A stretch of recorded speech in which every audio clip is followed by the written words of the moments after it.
नमस्कार मित्रांनो, आज राज्य मंत्रिमंडळ बैठकीत महत्त्वाचे 5 निर्णय घेण्यात आलेले आहे। 5 मोठ्या घोषणा करण्यात आलेल्या आहे। तर यामध्ये कोणकोणत्या जिल्ह्याला फायदा होणार आहे, तसेच निर्णय कोणते आहेत त्याविषयी आपण सविस्तरपणे माहिती बघणार आहोत। मित्रांनो, राज्याचे मुख्यमंत्री देवेंद्र फडणवीस यांच्या अध्यक्षतेखाली आज मंत्रिमंडळाची महत्त्वाची बैठक पार पडली। या बैठकीमध्ये 5 मोठे निर्णय घेण्यात आले आहेत। माहिती तंत्रज्ञान विभाग, नियोजन विभाग, ऊर्जा विभाग आणि आपत्ती व्यवस्थापन विभागांतर्गत हे निर्णय घेण्यात आले आहे।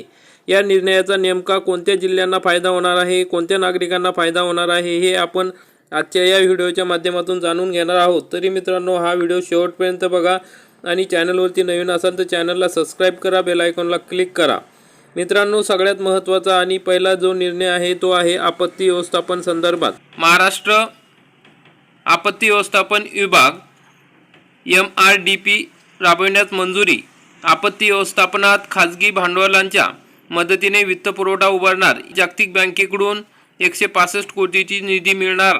आपत्तीचा फटका बसलेल्या नागरिकांना गृह कर्जात तसेच सूक्ष्म लघु व मध्यम उद्योजकांना कर्जासाठी सवलती तसेच विमा सुरक्षा उपलब्ध होणार आहे। पुराच्या पाण्याच्या निचऱ्यांसाठी कोल्हापूर, सांगली, इचलकरंजी शहरांसह कृष्णा खोऱ्यातील पुराचा धोका कमी करण्यासाठी प्रतिबंधक आराखडे तयार करण्यात येणार आहे। याचा परिणाम असा होणार आहे की पूर, नैसर्गिक आपत्तीच्या वेळी नागरिकांना तात्काळ आर्थिक मदत मिळू शकेल आणि पुनर्वसन सुलभ होणार आहे। पूरग्रस्त नागरिकांना गृहकर्जावर सवलत मिळून घर पुनर्बांधणीस मदत होणार आहे। दुसरा जो महत्त्वाचा निर्णय आहे तो आहे नियोजन विभागामार्फत भूस्थानिक तंत्रज्ञान चा वापर करून प्रशासनात गतिमानता आणण्याकरिता Maharashtra geo technology application centre Geotech company स्थापन होणार।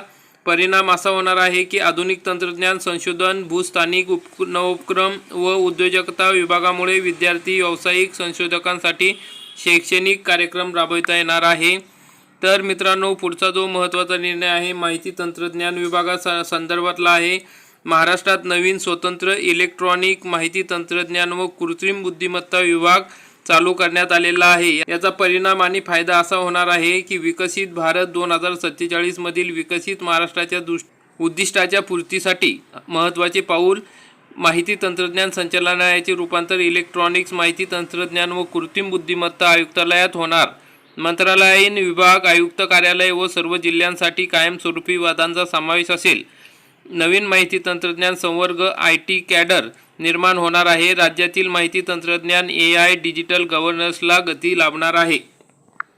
नंतरचा महत्त्वाचा जो निर्णय आहे तो आहे नियोजन विभागाचा। Maharashtra remote sensing application centre MRCAC आता कंपनी सोसायटी अधिनियम 1860 अंतर्गत नोंदणी रद्द करून कंपनी अधिनियम 2013 मधील कलम 8 अंतर्गत कंपनी स्थापन होणार।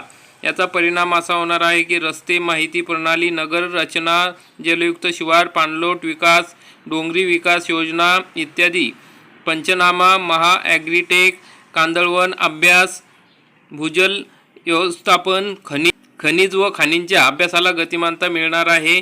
तर मित्रांनो, पुढचा जो महत्त्वाचा निर्णय आहे तो ऊर्जा विभागामार्फत आहे। महाराष्ट्र राज्य विद्युत वितरण कंपनी महावितरणाची आर्थिक पुनर्रचना होणार आहे। शासन हमी असलेल्या कर्जासाठी भांडवली बाजारात सरकारी रोखे येणार आहे 32,679 कोटीचे। याशिवाय कृषी वितरण व्यवसायाची विभाजन करण्यात येणार आहे। तसेच महावितरण कंपनी भांडवली बाजारातून सूचीबद्ध होणार आहे। याचा परिणाम असा होणार आहे की महावितरणाची आर्थिक स्थिती मजबूत व स्थिर होणार आहे।